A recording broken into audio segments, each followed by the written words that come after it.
Assalamualaikum warahmatullahi wabarakatuh. Pada kesempatan sekali ini saya akan bahas tentang biografi lengkap Kiai Haji Maksum Lasem Rembang. Kiai Haji Muhammadun atau yang biasa dipanggil dengan Kiai Haji Maksum atau Mbah Maksum merupakan anak bungsu dari pasangan Kiai Haji Ahmad dan Kosimah. Mbah Maksum lahir sekitar tahun 1868. Dua saudara Mbah Maksum adalah sosok perempuan yaitu Nyai Zainab dan Nyai Malihoh. Beliau adalah pendiri Pondok Pesantren Al-Hidayah Lasem Rembang, Jawa Tengah. Ini merupakan ayahanda dari Kiai Haji Ali Maksum, Krapyak Yogyakarta, Sang Rois Am PBNU periode 1981 sampai 1984. Muhammad atau Mbah Maksum, silsilahnya Mbah Maksum masih punya hubungan darah dengan Sultan Minangkabau bersambung hingga ke Rasulullah SAW. Kiai Haji Maksum menikah 2 kali. Nama istri pertama ada beberapa versi, sedangkan istri kedua adalah Nyai Nuriyah. Putra Kiai Haji Maksum yang terkenal adalah Kiai Haji Ali Maksum yang kelak menjadi pemimpin pesantren Munawir Krapyak Yogyakarta dan menjadi salah satu tokoh NU yang terkenal di tingkat nasional. Beliau sempat menjadi pedagang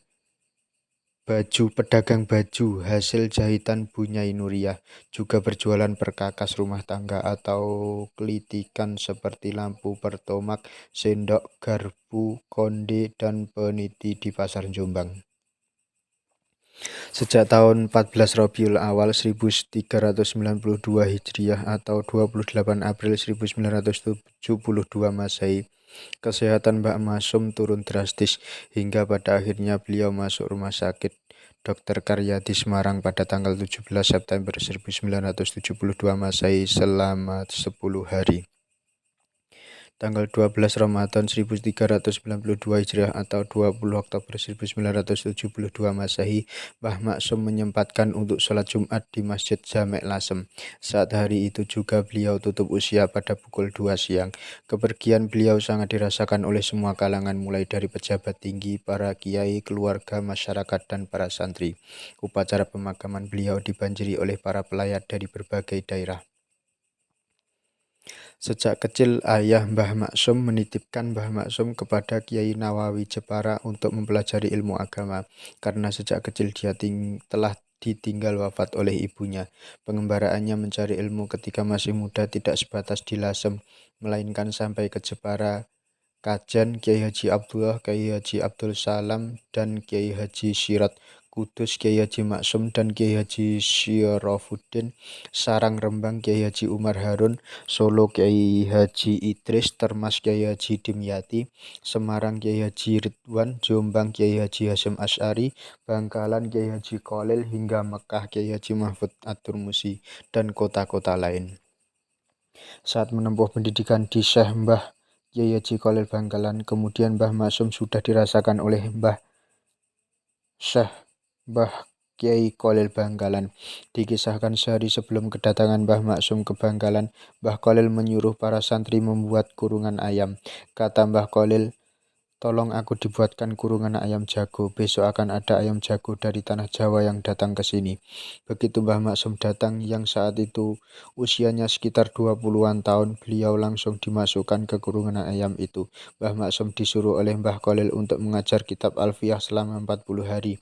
Yang aneh, pengajaran dilakukan oleh Mbah Maksum di sebuah kamar tanpa lampu, sedangkan santri-santrinya berada di luar. Mbah Maksum hanya 3 bulan di Bangkalan. Ketika hendak pulang, Mbah Khalil memanggilnya dan didoakan dengan doa sapu jagat. Lalu saat Mbah Maksum melangkah pergi beberapa meter, beliau dipanggil lagi oleh Mbah Khalil dan didoakan dengan doa yang sama. Hal ini terjadi berulang hingga 17 kali.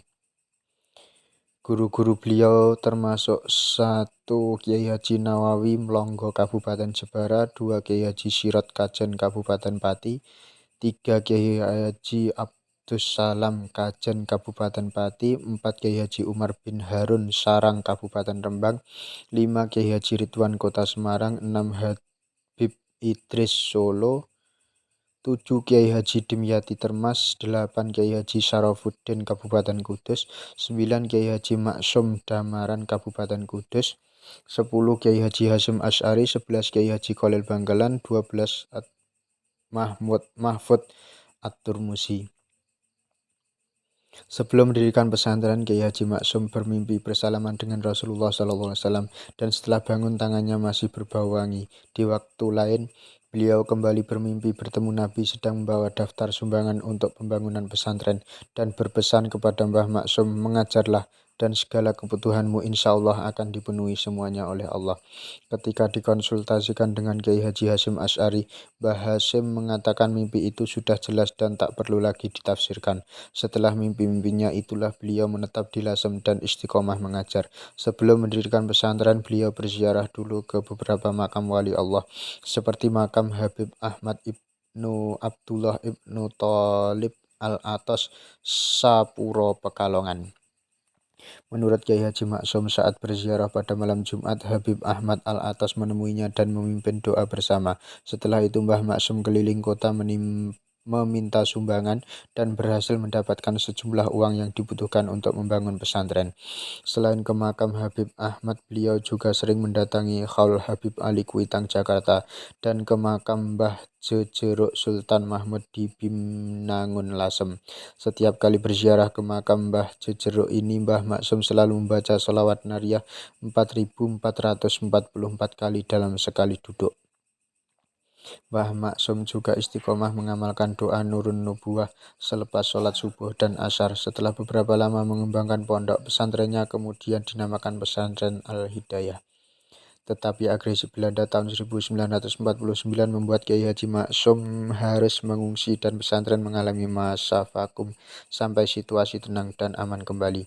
Kiai Haji Maksum selama mengajar banyak berperan aktif langsung dalam pendidikan santrinya. Beliau juga memiliki kebiasaan mengajar beberapa kitab yang diajarkan terus-menerus berulang-ulang. Artinya jika kitab itu khatam maka akan dimulai lagi dari awal. Di antaranya adalah pelajaran Al-Quran, Fathul Qorib, Fathul Wahab, Jurumiyah, Alfiyah, Al-Hikam Ibnu Athaillah, dan Ihya Ulumuddin. Mengenai kitab Al-Hikam ini, Kiai Haji Maksum menyatakan bahwa beliau mengkhatamkannya sebanyak usia beliau. Mengenai kitab Ihya Ulumuddin karya Imam Al-Ghazali rahimahullah, beliau berujar, saya khawatir kalau melihat santri yang belum pernah khatam kitab Ihya tapi sudah berani memberikan pengajaran kepada umat. Ya, semoga saja dia selamat. Kitab Fathul Wahab juga dikhatamkan sebanyak usianya, sehingga beliau pernah berkata bahwa ilmu fikih telah ada di dalam dadanya. Ketika beliau sudah berusia lanjut, kebanyakan santri yang datang kepadanya umumnya punya tujuan utama tabarukan atau mengambil barokah spiritualnya. Dalam mengajar santri, Mbah Maksum amat disiplin dan istiqomah, sebab istiqomah adalah lebih utama ketimbang 1000 karomah. Kepemimpinan Pondok Pesantren Al-Hidayah Lasem sepeninggal Kiai Haji Maksum kemudian dilanjutkan putra ketiganya, yaitu Kiai Haji Ahmad Syakir sebagai pengasuh. Pesantren milik Kiai Haji Maksum ini semakin berkembang seiring dengan jumlah santri yang semakin banyak. Namun sayangnya saat terjadi agresi Belanda pada tahun 1949, pesantren sempat vakum karena Mbah Maksum harus ikut mengungsi sembari menunggu situasi kondusif dan aman kembali. Selama mengasuh, Kiai Haji Maksum banyak berperan aktif langsung dalam pendidikan santri-santrinya. Beliau juga selalu menanamkan sikap disiplin dan istiqomah, sebab istiqomah itu lebih utama ketimbang 1000 karomah. Dalam mengajar, beliau memiliki kebiasaan mengulang-ulang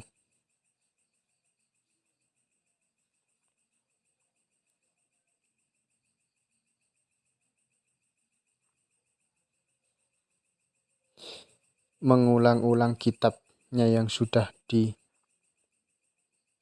dikhatamkan tersebut. Banyak di antara murid-murid beliau yang kemudian hari menjadi kiai-kiai besar, di antaranya yaitu Kiai Abdullah Fakih Langitan, Kiai Abdul Jalil Pasuruan, Kiai Bisri Mustafa Rembang, Kiai Fuad Hasyim Buntet Cirebon, Kiai Ahmad Saiku Jakarta, dan lain-lain. Kiai Haji Maksum adalah salah satu dari 3 pendiri NU Lasem selain Kiai Haji Baidawi Abdul Aziz dan Kiai Haji Khalil Mashhuri. Sebagai Kiai NU, beliau juga gigih berjuang mendukung membesarkan NU bersama kiai-kiai lainnya. Beliau amat mencintai organisasi ini sehingga beliau menyatakan tidak ridho jika anak keturunannya tidak mengikuti NU. Bahkan Kiai Maksum sendiri selalu didatangi oleh banyak kiai jika ada urusan penting di tubuh NU untuk meminta nasihat dan doanya. Misalnya ketika hangat-hangatnya pembentukan Jamiah Thariqah Al-Mu'tabarah Al-Nahdiyah, Kiai Haji Maksum termasuk yang setuju dan bahkan menjadi salah satu petinggi organisasi tarekat ini, walaupun beliau sendiri tidak mengamalkan praktik-praktik tarekat. Menurutnya, saya sudah menggunakan tarekat langsung dari Kanjeng Nabi Muhammad, yakni berupa hub al-fuqara wa al-masakin, mencintai kaum fakir miskin. Selain itu, banyak pula tokoh lain yang sowan kepada beliau guna meminta doa restu. Hal ini juga dilakukan oleh Profesor Kiai Haji Mukti Ali. Saat diangkat menjadi Menteri Agama, Kiai Haji Maksum bersedia mendoakan Mukti Ali jika dia mau mengikuti sarannya, yang salah satunya menunjukkan kebesaran jiwanya. Engkau jangan sekali-kali membenci NU, sebab membenci NU sama dengan membenci aku, karena NU itu saya dan mendirikan bersama ulama lain. Tetapi engkau pun jangan membenci Muhammadiyah, jangan pula membenci PNI dan partai lain. Kau harus dapat berdiri di tengah-tengah dan berbuat adil terhadap mereka. Ketika pecah huru-hara PKI, Kiai Haji Maksum terpaksa melakukan perjalanan dari kota ke kota karena beliau termasuk tokoh yang diincar hendak dibunuh oleh PKI.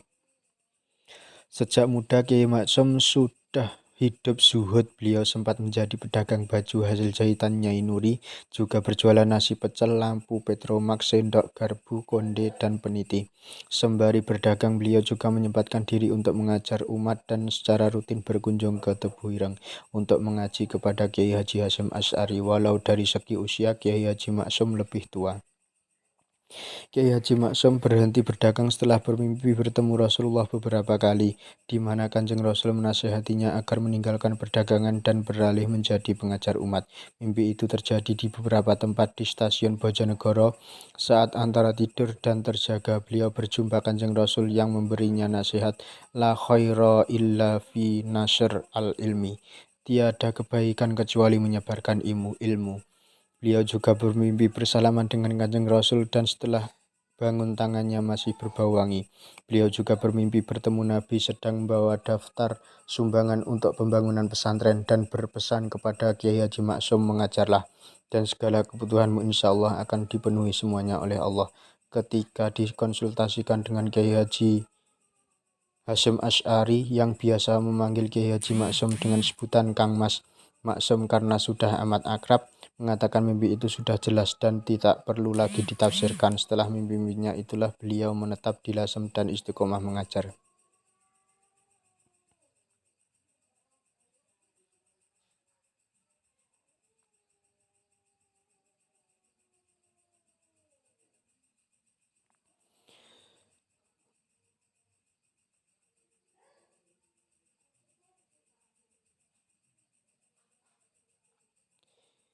Kiai Haji Maksum adalah sosok ulama besar yang dikenal memiliki banyak karomah. Inilah beberapa kisah karomahnya. Bertamu Wali Songo. Ada satu kisah karomah lain yang menunjukkan ketinggian kedudukan spiritualnya. Hari itu datang 9 orang tamu ke Lasem. Mereka ingin berjumpa dengan Kiai Haji Maksum. Namun karena tuan rumah sedang tidur, Ahmad, salah seorang santrinya, menawarkan apa perlu Kiai Haji Maksum dibangunkan. Ternyata mereka menolak. Lalu mereka semua yang tadinya sudah duduk melingkar di ruang tamu, berdiri sambil membaca sholawat kemudian berpamitan. Apa perlu Mbah Maksum dibangunkan? Tanya Ahmad sekali lagi. Tidak usah, ujar mereka serempak lalu pergi. Rupanya saat itu Kiai Maksum mendusin dan bertanya kepada Ahmad perihal apa yang baru saja terjadi. Setelah mendapat penjelasan, Kiai Haji Maksum minta kepada Ahmad agar mengejar tamu-tamunya. Tapi apa daya, mereka sudah menghilang, padahal mereka diperkirakan baru sekitar 50 meter dari rumah Kiai Haji Maksum.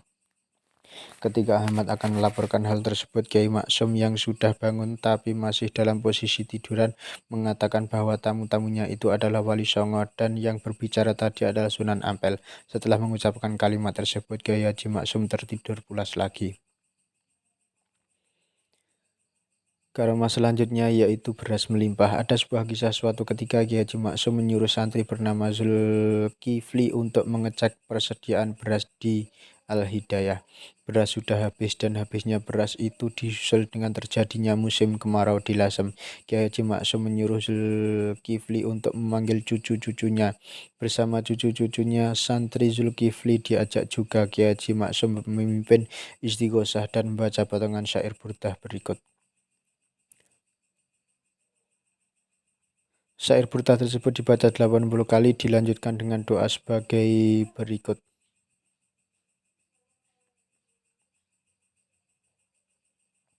Selain mengamini Nadhiroh, salah seorang cucunya berteriak, "Mbah, tambahi 1 ton."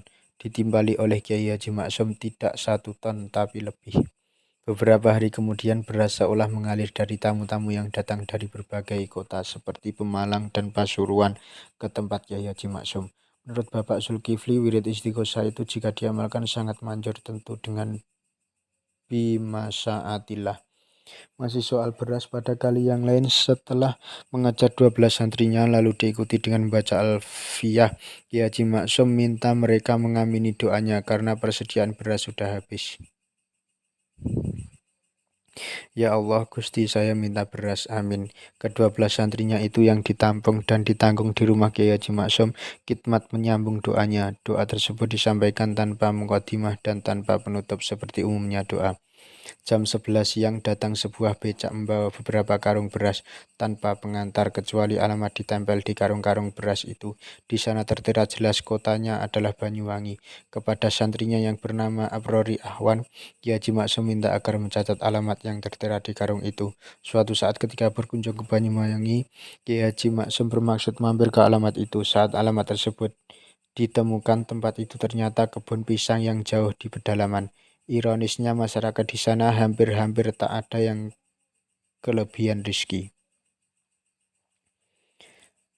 Karomah selanjutnya mengetahui bisikan hati.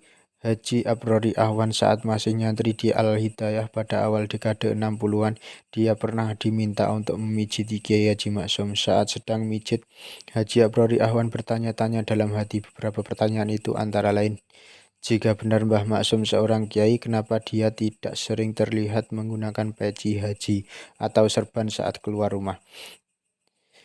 Pertanyaan selanjutnya, jika benar Mbah Maksum seorang kiai, kenapa dia tidak tampak sering berzikir dalam waktu yang lama? Pertanyaan selanjutnya, jika benar Mbah Maksum seorang kiai, kenapa tidak banyak kitab kuning di dalamnya? Ini adalah kata hati atau tidak diutarakan oleh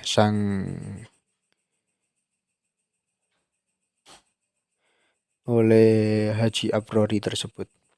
Pertanyaan tersebut tergelitik dalam hati Haji Abrori Ahwan saat sedang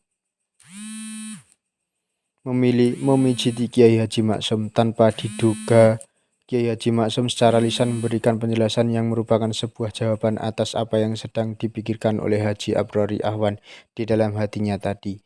Kiai Haji Maksum saat itu menyatakan bahwa seorang kiai tidak harus menggunakan peci haji atau serban.